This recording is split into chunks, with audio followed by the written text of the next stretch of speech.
Morning. Welcome all. Coffee and Craps. John here from Pro Craps. I see that the chat is rolling this morning. Awesome. Jeff, I have not yet seen your video on the 410. You did it before. I'll watch the new one here after we get done today. Fun day planned, I think. We'll see what happens here. Let's see. The thing about this show is this. It's turning into more of a show. I was talking to my good friend Greg at 555 Craps yesterday privately about kind of the trajectory that we're on here at Pro Craps, what we're doing. And this morning show specifically, when I did the announcement a few weeks back and I said, hey, we're getting to 1,000 subscribers. We're going to do a daily coffee and craps. And people said, my God, you're crazy. Like, how can you plan that much content? And the thing is, I don't plan this content in the morning. The morning sessions are largely unplanned. The morning sessions are largely just top of mind things. I want to run this strategy. I want to practice this throw. I want to cover a topic. And it's feeling more and more like it's like I'm the Fox News or the CNN of craps now. I get to kind of wake up and, having watched videos all day and talk to folks and, get up in the morning and sort of like address what's happening, right? Like what I'm hearing and seeing and that kind of thing. And today's a perfect day for that. Greg yesterday did a video, and again, I'll link to Greg's video, Greg at 555 Craps. The video was about trends in the 6 and the 8, and I'll put a link to it somewhere in YouTube. I can do it after the video uploads. I'll put a link to that exact video for you. But he talked about trending, and it's funny, trending, and this might be a topic actually for the podcast. And sidetrack, if you're not subscribed to the podcast, subscribe to the podcast. It's called Fireside Craps. You can find it on firesidecraps.com. You can go to Apple Podcast or Spotify, whatever, to get it. So far, I did one episode. It's pretty good. This is the kind of thing that's perfect for the podcast. John, I'm all dark. What does that mean, I'm all dark? Can you guys not see my video very well? Or is the vocals dark? I'm not sure what you're saying. Drop me a chat there so I know what it is you mean, dial in. But I'll keep talking in the meantime. If it doesn't come through good, then I'll switch the mic to a different setup. Anyway, now I lost my train of thought.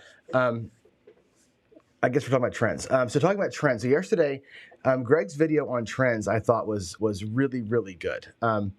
And what I want to do is talk about trending today, but not so much just trending. Trends are one of those words that, a lot like dice control, people really take it the wrong way. And they get mad. Have you noticed this? People get really, really ticked off when you bring up the word trends. And some people are like, what's the word I'm looking for? Almost angry that you even mention the word trends, or almost angry that we talk about dice control as a possibility. These are things that are real. Trends are absolutely real. I think the point that Greg made yesterday was the perfect point, which was, they're real, but they're also at the same time unknowable. And I think that's kind of where we have to come to grips with this thing. For those of us who like to bet trends, or who like to, I'm sorry, my glasses are doing that thing again, who like to bet trends or understand trends, you can't know a trend. One roll of the dice has nothing to do with the next roll of the dice. And I think Greg pointed that out yesterday, that rolling like 5 fours in a row, or 5 hard fours in a row was like a 1 in a million chance, or whatever the math on that is, right? It's the number to the nth power of what the possibilities are. Yeah, it does. It's really unlikely that you'll see that. And probability and likeliness are two different things. The probability of rolling a hard 4 is 1 out of 36. Every single time, that's the way that the dice work. The likelihood that you'll see 4 in a row is, whatever that is, 3 to the 4th power, whatever that comes out to be. That's where the difference is, right? Likelihood versus probability are two different things. And people confuse, I think, the word probability or likelihood and trend. Okay, and I think that there's this split. I want to try and clear some of that up today, because the likelihood of something happening does not make a trend happen, right? You can't say, well, I've seen 4 7s, therefore a 5th 7 is coming. That's not what trend spotting is all about.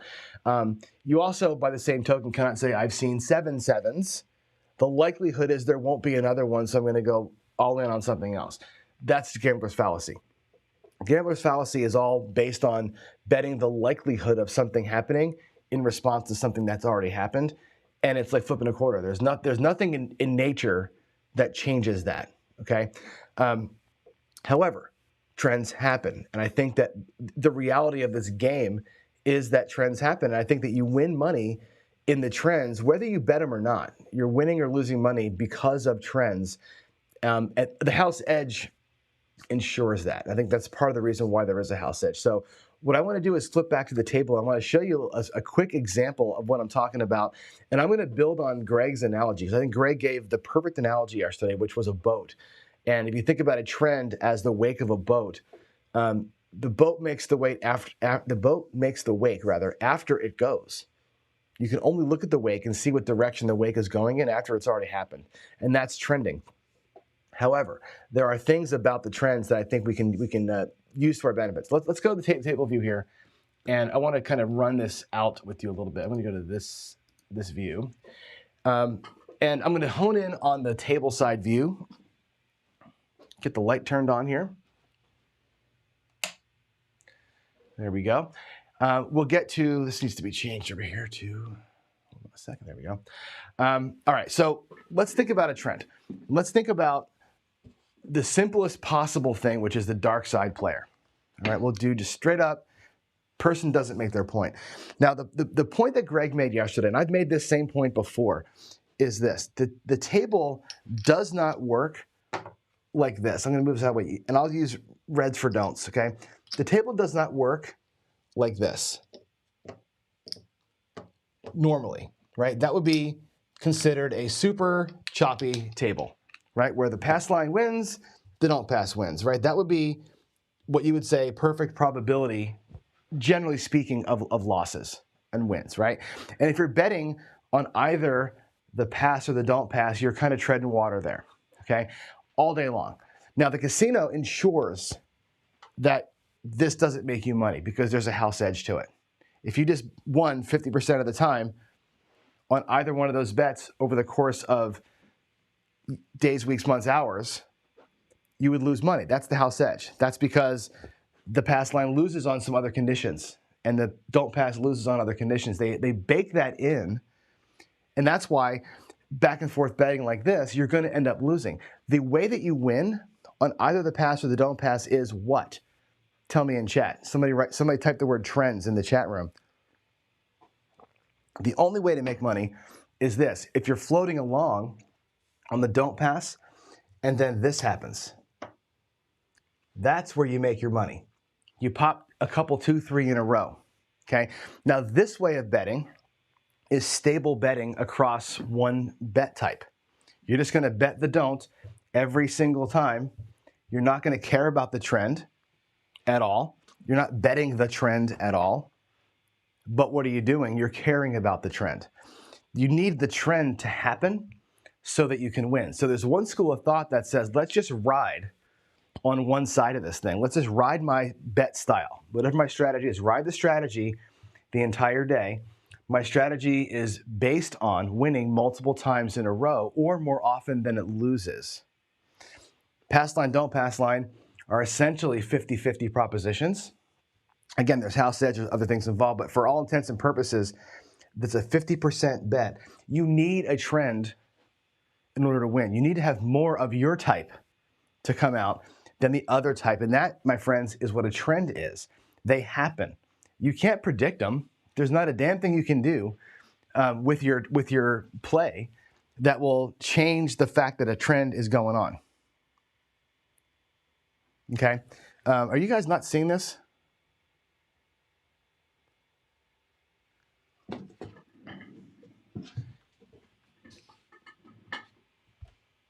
Can you see me? I'm not even, can you?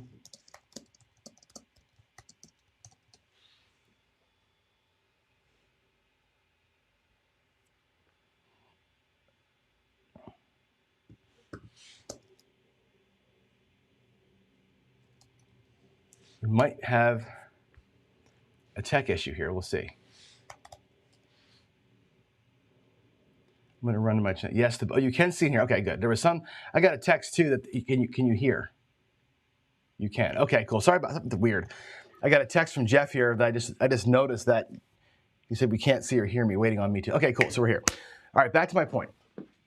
weird interlude there.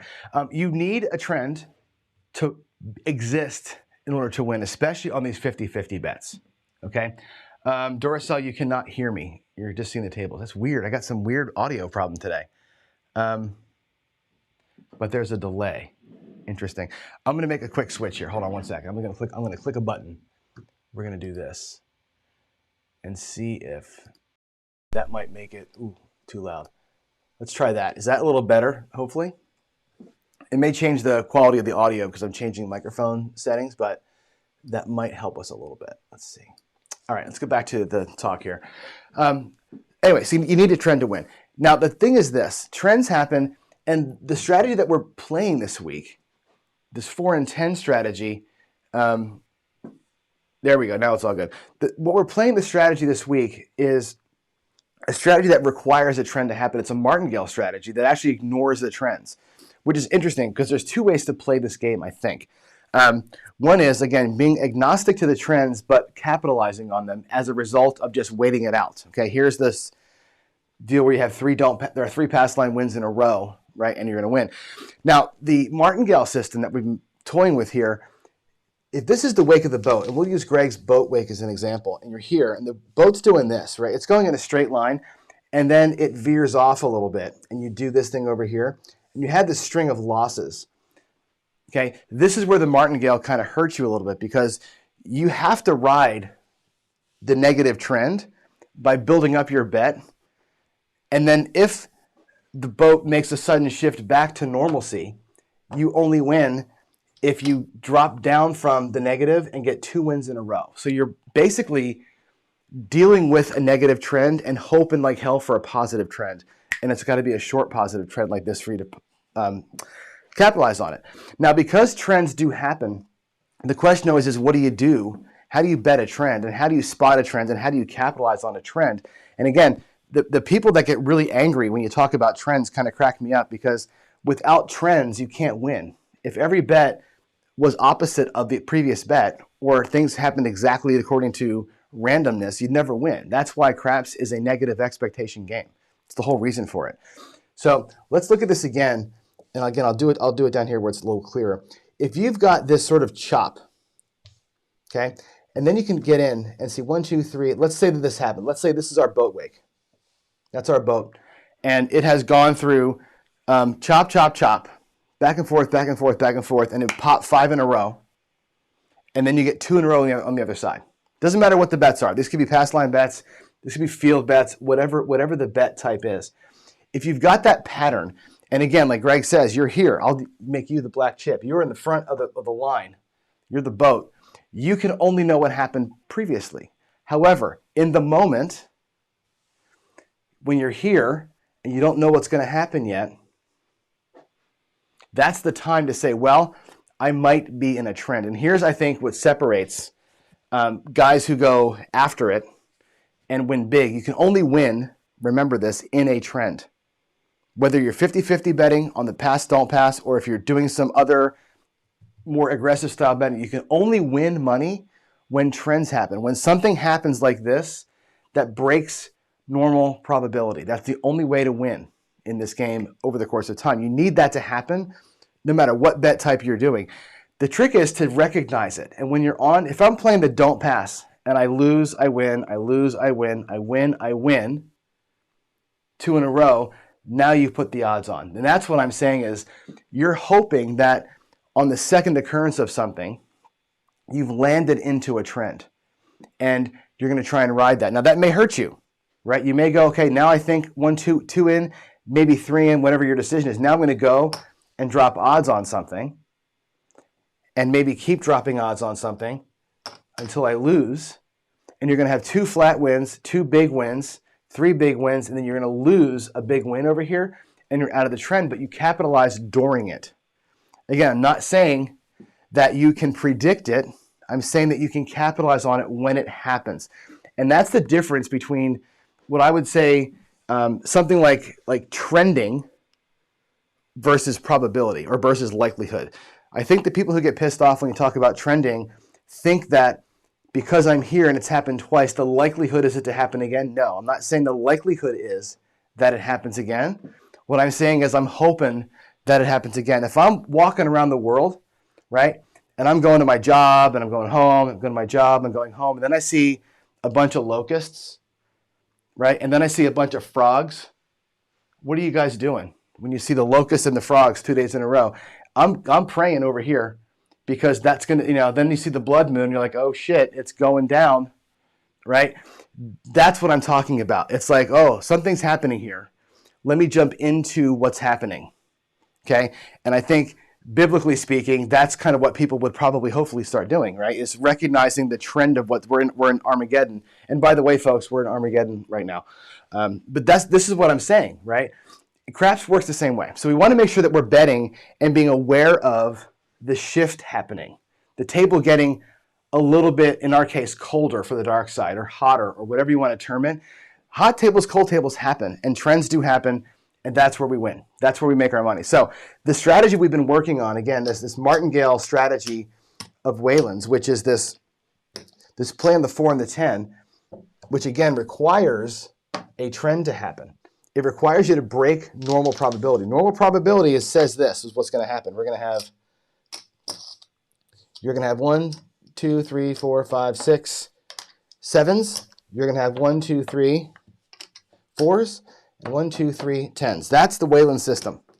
Okay? You're banking on this happening. You're banking on the 4s and the 10s happening before the 7. Okay? You're hoping that it looks like this to make your money. Okay? If it looks like this here, you're not going to make a whole lot of money with a system like this because you're going to be chasing yourself. And the way that the parlay system works is you need to have a couple in a row to win that parlay. You're gonna win, you're gonna lose. You're gonna bump your bet up, you're gonna lose it. You're gonna bump your bet up, you're gonna lose it all the way through. What you need to have happen at some point is to bump your bet up, win it, parlay it, win it. This is what has to happen for that system to win. You gotta break probability. And you can live within 6 7s and 6 4s and 10s, but you got to hit them in a cluster for it to work. And that's the way that this all has to happen. So be aware of that. When we talk about trends, like I said, I'm not down with people getting ticked off. And in general, you should know me by now, I react pretty negatively when people react pretty negatively. And I think unnecessary negativity is ridiculous. And I see it when, like I said, the videos that Jeremy put out with the Headless Horseman, and this guy went crazy on him about statistics and trends. And it's like, dude, trends happen, right? Nobody's saying we can predict them. Now, that said, we have craps to play today. So what I'm going to do here is roll this out, and I'm going to roll it out in a random style. And again, that's something else that people get pissed off at hearing for some reason. When I say I'm going to roll this randomly, people get offended by that. I'm not trying to be offensive. What I'm trying to do here, two things is, one, I can roll faster. In today's demonstration, that's going to help us out a little bit. But I want to make sure that the trends that we see have nothing to do with me trying anything. So if the dice control is working or not working, I'll roll more or less 7s. I want to take that out of the mix. Just roll straight butter at the back wall here and see if the trend works. Now, I talked to our friend Wayland yesterday over email. We were joking about other ways to do this. And again, this is a highly highly volatile strategy. All right. I talked to also Gainer, Rob, over comments, and he said the same thing, which is you'd never play the 4 and the 10 and the no 4 and 10 at the same time. You wouldn't do it. I just did that yesterday so you could see the way that both strategies work, and that sometimes they can both win. Yesterday wasn't one of those days. But today we're going to do this. We're going to go 4, 10, and the field. And we're going to run the same strategy. We're going to do a trend spotting strategy. This is the same parlay system. So we're going to bump the bets up by a unit when we lose. We're going to drop them down, or we're going to parlay them when we win. And we're going to run the 4 and 10 as a joint. So we'll parlay them both on a win. Field will be independent of that. And I think we're going to not do the hard ways today, only because just to keep it simple, the hard ways inject a little bit of extra love or hate into the mix, because When they win, a lot. When they lose, they can bleed you. Yesterday, we got bled by the hard ways. Today, I'm going to ignore them and just live in this world of the table here and see how that plays out for us. We're gonna parlay them both. We're going to chase both losses. So I'm going to have, I'll use white and red chips for this today. So whites or reds will be, we're chasing. Whites will be on the parlay. And that way we'll kind of know where we are. I thought better of it yesterday. I was using the buy and lay chips for this. And that you wouldn't have those for yourselves at the casino. You would have whites and reds. So we use whites and reds to indicate whether we're on chase mode, which is red, or parlay mode, which is white. So we know what we're doing with our bets here. Because if you get into a bad trend where you're losing 3, 4, 5 in a row, you can get lost in it. So, all right, that said, I'm gonna move these over here to the side. We'll do the field on the right side and the 4s and 10s on the left side. But that said, I'm going to roll it out. We're going to ignore the point. As far as the strategy goes, we don't care. But I will mark the points as we go for 2 reasons. One is I'm always on the hunt to see if the back wall lay would have worked. And I also, when I rewatch the videos, I'll post the rolls in the comments or in the description. So this helps me to know where we are. So we're going to come out here. That'll be a come out 6. Be our point. Now we're on. So everything will be off on the come out roll by default. So we're looking for a field number or 4 and 10. Now, one thing about this strategy, I'm going to call this out before I even start. Notice this: when the field loses, or when we're not going to get any extra benefit when it's a non-field number. So if you were to do this parlay with the 5 and the 9, you'd at least get some extra juice on the 5. This is a all in or nothing here. Here we go. It's going to be boxcars, which is great. Okay, so boxcars are going to pay us on my table triple. Okay, my table is a triple layout. So guess what we're going to do? We're going to hammer that. Okay. Now you could be less aggressive and simply press it. The difference of a press, which is double my bet, and a parlay, which is take all the winnings and go, is exactly that. Now we have $100 on the field because we're parlaying it. Now, again, here's the trend. We'll mark the trend if you want to, right? There's one field winner in a row so far. So we have no idea what's coming. We're hoping against hope for another field number, and holy crap, we did it.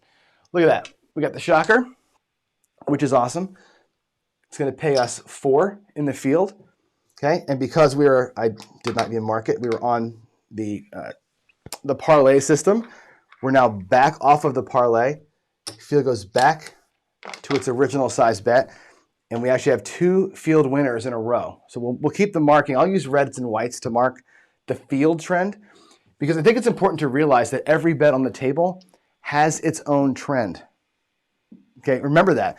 There's a trend if the pass line wins or loses. There's also a trend of field winners. There's also going to be a trend of winners up in the box. So there's trends happening all over the table, and your betting strategy has got to be cognizant of all of them or none of them. There's a 1, 2, 3, or one, yeah, another shocker.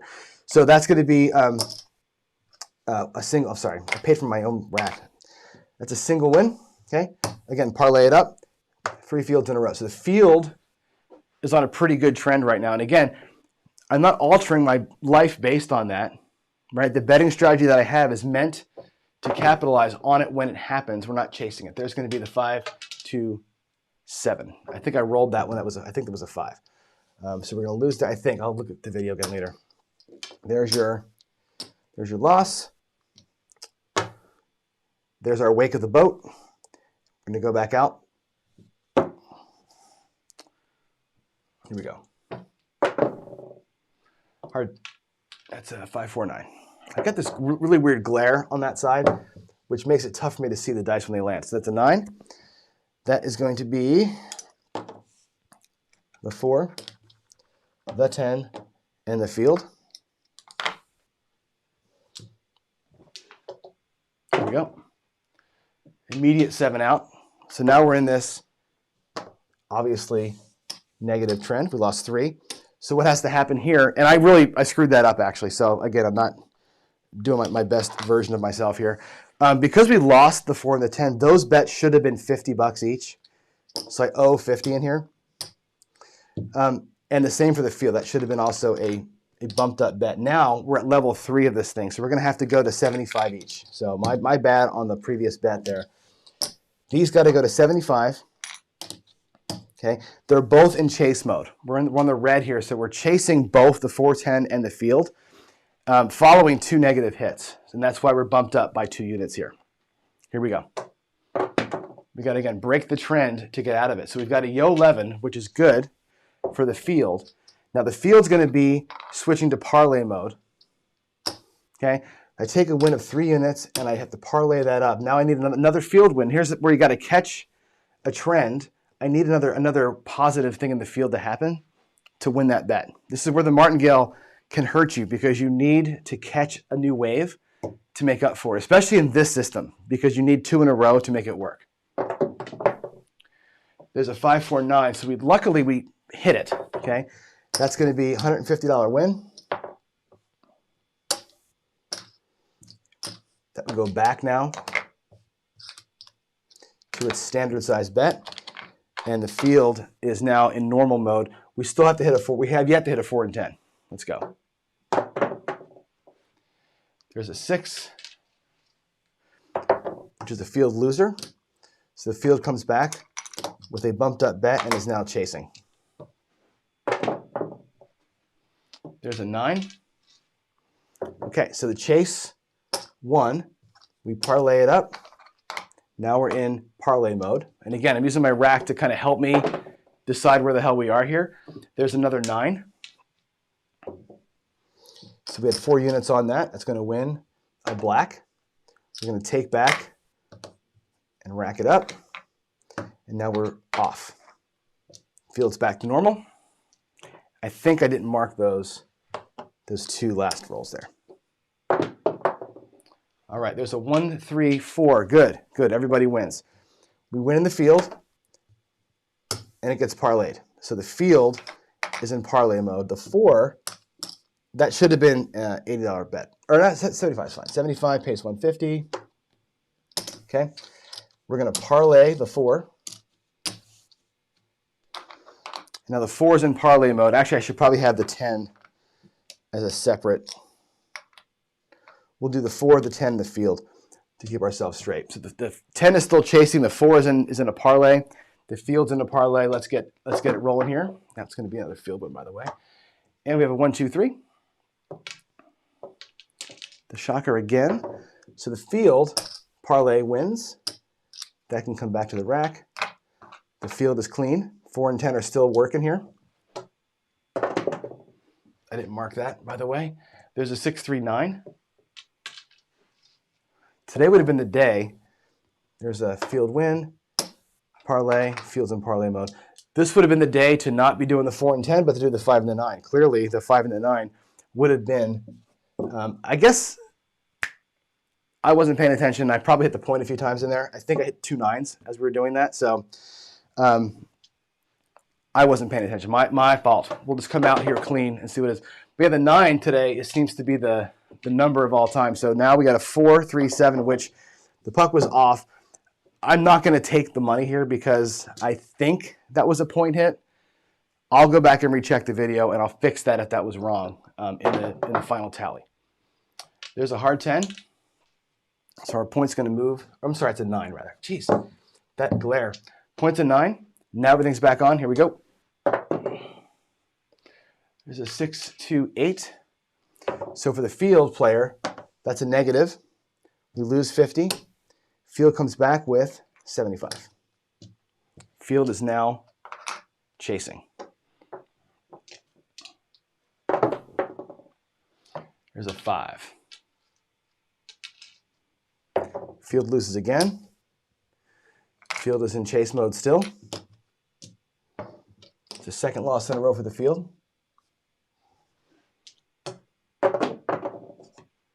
There's aces. Okay, here we go. This is a big one. Right, we have 100 in the field. That's going to win 200 on the aces, and we're chasing. We got to go to parlay mode. We have to go here and parlay it up. Now there's $300 in the field. Let's catch that trend, shall we? That is a 5-1-6, which is a giant bummer. We lose all of that. Would have been a nice thing to rack up, but we lost it. Now, our last bet in the field that was from the rack was 100. So we're going to 100 and a quarter. We're not doing 325. We're not going up by our parlay loss. We're going up by our last actual loss. So here we are. That's going to be a 6. Another loss. Actually, that's 2 losses in a row. I didn't get the last one either. All right, so we're at 1 and a quarter. We add another quarter to it. That's a 10.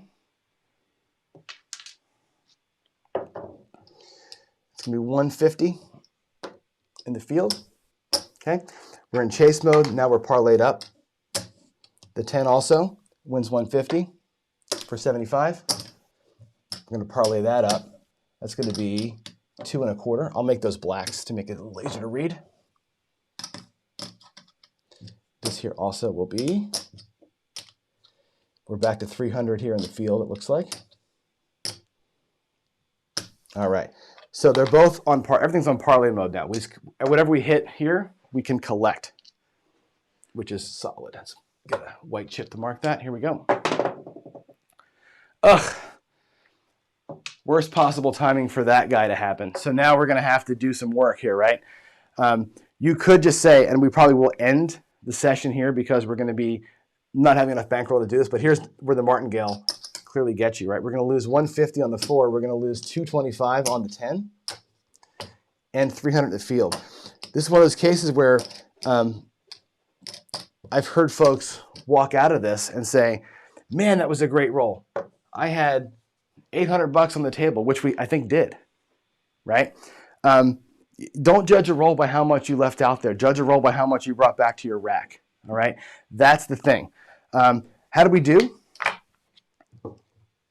Not too bad, I don't think. We probably lost, but not by a lot. We actually had a great run there in the middle, which I think made us money had we left when we had the chance. There's 200, 3, 4, 5, 6, 7, 75. So we lost 2 and a quarter. But like I said, we were up, quote unquote, air quote, I'm going to go back to the TV here. We were quote unquote up during that by what? We lost, I think, 650, 300, 475, and 150. So we lost 725 or so on the table. Had we pulled that back, we should have pulled that down, right? Hopefully. Waylon, what did I get right? What did I get wrong there? I don't play triple win in the field. No, you don't have to. You don't have to. You're right, Waylon. I'm going back here reading chats that I think happened a few minutes ago. You're right. The 4, 5, 9, 10 would have been great. I did parlay the triple in the field because I wanted to.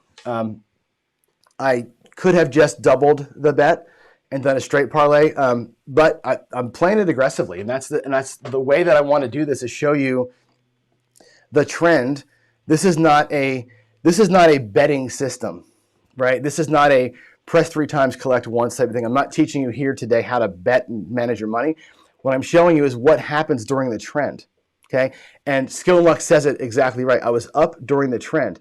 And take a look at this right here. When you were in this mode, right, the 5 that did happen in a row, right, at this point we should have walked, right? As soon as you see the next negative here, you're like, you know what? I'm out of here.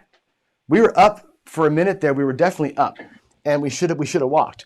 But again, I'm trying to show you through the session like this what the trends look like and how that actually plays itself out. Look at the end of this thing. Let me switch back to the overhead real quick. If you look at this here, and I think it maybe even going off your screen, you've got 3 in a row, a little bit of a trend. 2 in a row, a little bit of a trend. Then you got the 5 in a row, a little trend, and then it gets choppy, right? 2, 1, 2, 1, 1, right? This is where the table goes to shit, right here at the end. And that's the point. I'll put the stick there in the middle of it. That's the point where as soon as that first chop happens, right, you go win, win, lose, win, I'm out of here.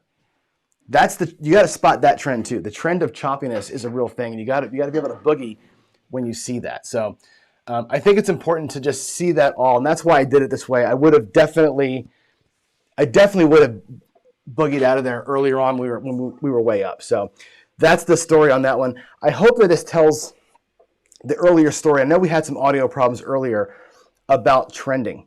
Okay, trending, I'll recap for you. Trending is 100% real. What's also true about trending, like two things can be true at once. Trends can be real, and you can also not know about them until they happen. Both things are true. They do happen, and also you can't know about it until it's over with. What you can hope for is that your strategy capitalizes on a trend while it's in progress. And this one today happened to do that. It's designed to catch a trend, capitalize on the trend, and get you out of there. That's the whole point of it. So yeah, trend spotting is always 2020, right? Yeah, I wish it was 2020. Like you're saying, like hindsight is 2020. It is, right? It's always 2020. But again, they happen, and you got to know when you're in one. I think Greg said it, and I know that other folks have said this. It was said last night on Brian's broadcast. And by the way, I hope you all had a chance to watch the Hawaii Crap Shooters with Howard last night. It was really an awesome show. And it came up last night about hot table, cold table, loud table, quiet table. That's an important thing to know. Like the vibe of a table is real, right? And the vibe is telling you that the table is trending in a certain direction for a period of time. I don't bet tables by volume. Maybe Greg said, I don't bet tables by volume, right? I don't let volume dictate where I'm going to play. But I do say when I'm in the moment and I feel it coming 2, 3 in a row, I'll change or I'll adjust or I'll add or I'll pull back or whatever I'm going to do. I will move in the strategy. That's where a thing like the Headless Horseman comes into play, because it's a really good strategy for spotting and hopping on trends. If it's going south or north or whatever it is, you can move things around pretty quickly in the moment. Even with the bets on the table, you can do that. So that I think works pretty well. So yeah, I'm going to go back here. Brian's show is awesome. Brian's great. I'm going to go back and see what Waylon said. I know if I hit the first 4, I should have parlayed that. Oh, you're right. You're right. Totally. You're exactly right, Waylon. I screwed that up. Thanks for calling that out. I should have taken that 4 and moved it between the 2 for sure. And we would have been okay. So yeah, big miss on my part. Sorry about that. Again, new to your strategy here, so I'm not in the rhythm with it. So that's, again, why I do it every day live, to do this. So yeah, I did. I cheated myself out of a bunch of money there. I'm going to go ahead and recount. What I'll do is I'll watch the video and I'll redo the bets and see what it would have been, because I'm curious about how that would have changed things, because that 10 did come out. Although I do think the 10 came out on the come out roll and I was off, if I'm not mistaken. I'll double check that and see. Anyway, yeah, Jeff, you're right. Trends are part of the toolbox. So we talk about toolbox strategies, right? Jacob's big on this. And I've got 4 or 5 what you call toolbox strategies, the things that I go to the casino with that I can jump into and out of. And I can switch strategies based on a trend. But the trend spotting itself, as Mid-Atlantic is saying, is part of the toolbox. Like my mental toolbox is seeing 2 things happen in a row and making an adjustment based on that. And again, the adjustment is based not on likelihood of what's happening next, but the hopes that I'm in one of these nice long runs. And again, you make money in craps by capitalizing on the trend when it happens and getting out when it's over with. So here's a good case where we probably should have left after that trend. But again, I wanted you to see that the way that the trends work over time, it all evens out. I think if we count up the whites and the reds, there are 1, 2, 3, 4, 5, 6, 7 reds and 1, 2, 3, 4, 5, 6, 7, 8, 9, 10 whites. So they're close. It's 10-7 white to red as far as the 50-50 proposition. But over time, 5 in a row, 3 in a row, that's where the money is. That's where the things change. And I think it's interesting. So anyway, that's it for today. Thanks for joining. Thanks for watching. Thanks for subscribing and sharing and all the likes and all of that. Yeah, I blessed to have you all here. Love doing this. I'm sorry for the audio problems earlier, but keep working on that as I can. This microphone that I've got here is a little bit tinny, so I'm trying to thicken it up and get rid of some of the echo here. So that's what's happening. I'll see you again tomorrow. Tomorrow's show, what I'm going to do is we'll not run it on the table, but I'm going to run this strategy in WinCraps. I want you to see over time how the 4 and 10 works in WinCraps. I'm going to code it up today. I was going to code it yesterday, but I got busy. Today I'll do it up, and tomorrow we'll actually look at it in automation and see what that happens there. So Thanks again, and Waylon, I'm sorry that I screwed up the 4 and 10. That's gonna be soul crushing for me. So anyway, sorry about that. I'll fix it the next time. Thanks all. See you in the morning. Bye.